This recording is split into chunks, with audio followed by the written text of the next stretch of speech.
The girl is tightly bound and left on the ground. A man in the distance walks out of the darkness, slowly removing his clothes as he approaches. He throws a sack onto the ground. Filled with anger, he orders the girl to get inside. Her whole body trembles with fear. She knows exactly what kind of nightmare it would mean if she goes in. The next second, the man forcefully grabs her head and shoves her inside. The story begins 1 year earlier. The female lead is named Ella, and she comes from a very poor family. Her father has been bedridden for years due to illness. After the divorce, child support for her daughter cannot be missed each month. Daily expenses weigh heavily on her, leaving her struggling to get by. With no education and no skills, she has no choice but to stand on the street looking for work. One night, a man wearing black-framed glasses slowly walks toward her. His name is Glenn. He speaks in a gentle tone and appears polite and well-mannered. Soon, Ella lowers her guard and gets into his car. After she gets in, Glenn begins testing her awareness of safety. He asks whether the missing girl from before has been found. Ella instantly feels a surge of panic, because just half a year ago, a girl named Anna who worked with her suddenly disappeared without a trace. Ella cautiously scans her surroundings, trying to remember the location. As soon as they enter the room, Glenn takes out a thick rope. He then makes a strange request to Ella.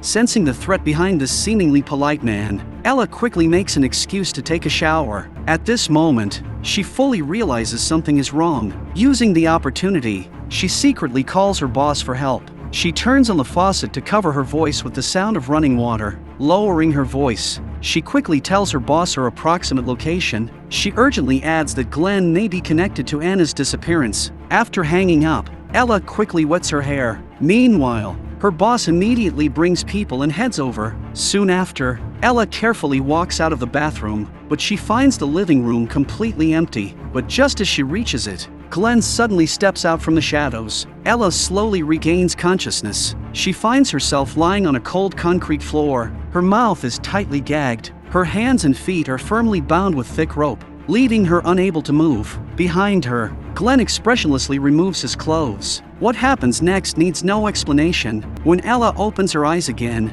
she finds herself locked inside a cold iron cage. Looking through the bars, she sees 3 girls sitting around a table, eating numbly. One of them is Anna, who disappeared 6 months ago. Ella struggles desperately, no matter how she struggles or cries out. The other girls never look at her again, as if they are already used to it. Late at night, Anna quietly walks over to the cage while the others are asleep. She hands Ella a bowl of water. Anna signals her not to make a sound. Then she carefully feeds her the water. Ella quickly asks where they are, but Anna only shakes her head in fear. No matter how Ella presses her, she does not dare say a word. At that moment, footsteps are suddenly heard outside. Anna trembles and hurriedly runs back to her spot. Ella spends the entire night sitting in the cold cage. At dawn the next day, under dim neon lights, the girls mechanically move their bodies and dance wildly. At that moment, Glenn walks toward Ella with a blank expression. He then unties the ropes on her body. Without saying a word, he turns and leaves. Ella painfully pushes herself up from the ground.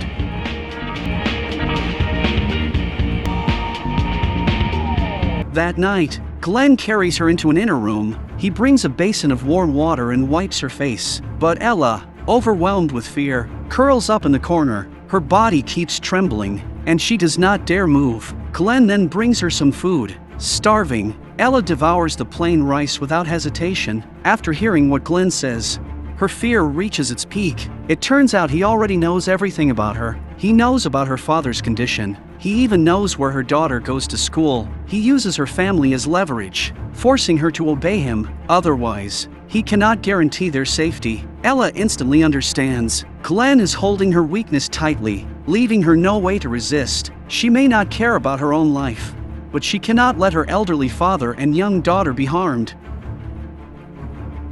After being taken back to the holding room, Ella still cannot accept reality. She frantically pounds on the cold iron door. She screams uncontrollably, venting her despair. The other girls remain completely indifferent. No matter how she cries or shouts, their faces show no reaction, as if unaffected. But no matter how hard she calls for help, this place is remote and hidden deep underground. Her voice cannot reach the surface. No one will hear her. Over time, under constant suffering, Ella gradually becomes numb. Here, all they receive each day is water and hard, dry buns. Anna begins helping her with makeup and grooming. After all, Glenn does not keep them here for nothing. The other two girls are also prepared, fully made up. At that moment, Glenn unlocks the iron door. After finishing her makeup, Glenn personally takes Ella out to work so he can monitor her. On the way, he hands her a listening device. Ella has no room to resist. For her family's safety, she can only obey his arrangements. Before leaving,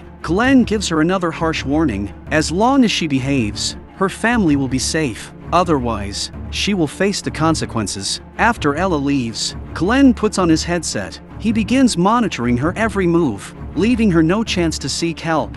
Following his instructions, Ella finds the assigned room. She rings the doorbell, and the client quickly lets her in. Even though she is unwilling, she has no other choice for her family's sake. After finishing, Ella hands all the money she earned to Glenn. He says he is satisfied with her performance. As a so-called reward, Glenn allows her to go home and see her father, but she must remain under his strict supervision the entire time. When Ella returns home, she sees her sick father lying in bed. All her suppressed emotions burst out instantly. Tears stream down uncontrollably. She wants to call out to him, but Glenn tightly grabs her by the throat. After realizing her father cannot hear anything, Glenn releases her. Helpless, Ella holds back her tears. She fills the fridge with the milk and bread she bought. As she goes downstairs, she runs into a few passers-by. She realizes this is a chance to ask for help, but just as she is about to speak, Glenn quickly covers her mouth. He brushes it off with a few casual words. Enraged, Glenn drives to a deserted area. He takes a tool out of the trunk. Then he drags Ella out of the car. Terrified, Ella collapses to her knees and begs desperately. She cannot die. She still has her bedridden father to care for, and her young daughter to protect. Hearing her desperate pleas, Glenn finally stops.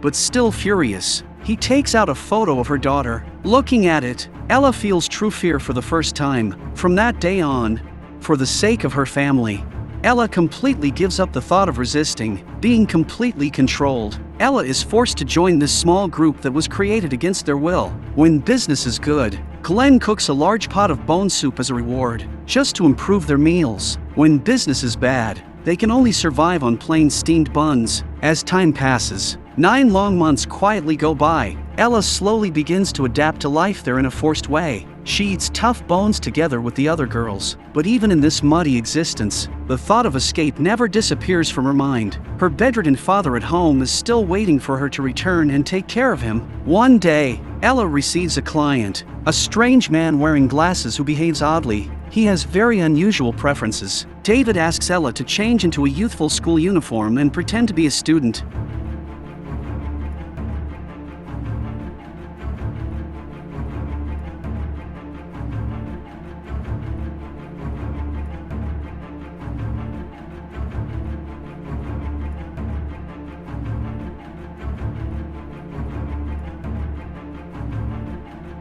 Afterward, David begins talking to her about his personal troubles. As he speaks, he suddenly breaks down in tears. Ella's tightly held nerves relax for a moment, and she believes she has finally met someone kind who might help her. She quickly locks the door behind her, afraid Glenn might suddenly come in. Then she walks up to David. She grabs a pen from the table and tremblingly writes a note asking for help. This silent method is the only way to avoid the listening device on her. But David shows no intention of helping and instead looks impatient. He thinks Ella is playing a prank. Ella then writes her boss's phone number on the back of a business card. This time, David completely loses control and becomes even more agitated. He starts shouting loudly on the spot. The sharp noise quickly attracts Glenn's attention, but Ella still does not give up on her only chance. She quickly writes another note. She explains that she has been kidnapped and pleads for David to call for help.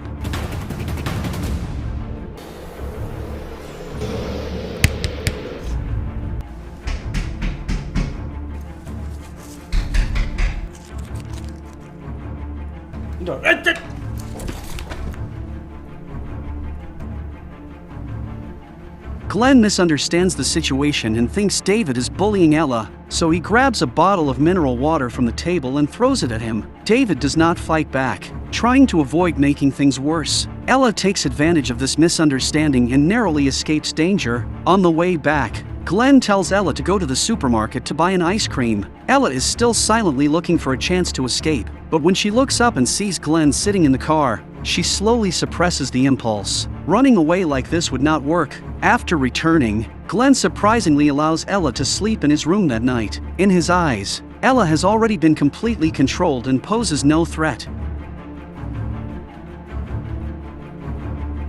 But this action immediately ignites jealousy in the blonde girl's heart, because she has been there the longest. Among all of them, she is the only one who has ever slept in Glenn's room. No one else has ever received such treatment. The other two girls are too frightened to speak. In the blonde girl's distorted mind, Glenn already belongs to her alone. She refuses to allow any other girl to get close to him. Glenn, having heard the noise, walks into the room. He says nothing, his face dark and terrifying. He only angrily brings in a sack. The blonde girl turns pale when she sees it. She knows exactly what it means. It is a signal of death. Glenn coldly orders her to get inside. The blonde girl is so frightened she collapses. Completely frozen, Glenn drags the sack outside. Not far from the door, he hangs it up. He then takes off his white shirt. He puts on a slaughterhouse-style apron and boots. He grabs a cold iron rod from the wall. Then he strikes the sack again and again with brutal force. Fresh blood seeps out through the gaps in the sack. It drips onto the cold concrete floor, staining it red. A living person is beaten to death right there. Meanwhile, David, the man who was previously confronted by Glenn, is relaxing in a hotel massage room. He lies comfortably and complains to a nearby guest about his unlucky encounter. He casually throws the card with Ella's written number onto the table. At that moment, the man next to him is stunned when he sees the number. It turns out this man is someone who has been searching for Ella all along. He immediately gathers several companions and follows the address on the card. Because the location is remote and hidden, they have to stop and ask for directions along the way. Coincidentally, the person they ask is Glenn himself. Hearing them inquire about his address, he realizes his crimes may have already been exposed. He immediately throws down what he is holding and rushes back home. Once home, Glenn paces back and forth anxiously, overwhelmed with panic. He must come up with a plan immediately to deal with these unexpected intruders. After all, they are outnumbered. Sweat pours from his face as he panics. Soon, his eyes land on an axe in the corner of the wall. The other girls, on the other side, know nothing about what is happening. They are still carefully choosing their clothes, preparing for work the next day. Glenn, drenched in sweat, takes off his glasses. He then grabs a banana and takes a bite, trying to ease his tense nerves. Before long, the door is suddenly opened from the outside. Seeing several men storming in with aggressive energy, Glenn grabs an axe from the table and prepares to fight. Immediately after, the lights inside the house are suddenly cut off, plunging everything into darkness. Flashlight beams flicker wildly in the dark. Screams and sounds of struggle mix together. No one knows how much time passes. Using his familiarity with the layout of his home, Glenn manages to fight off all 6 men by himself. He stumbles to his feet. Then he walks toward the men who were still barely alive, expressionless.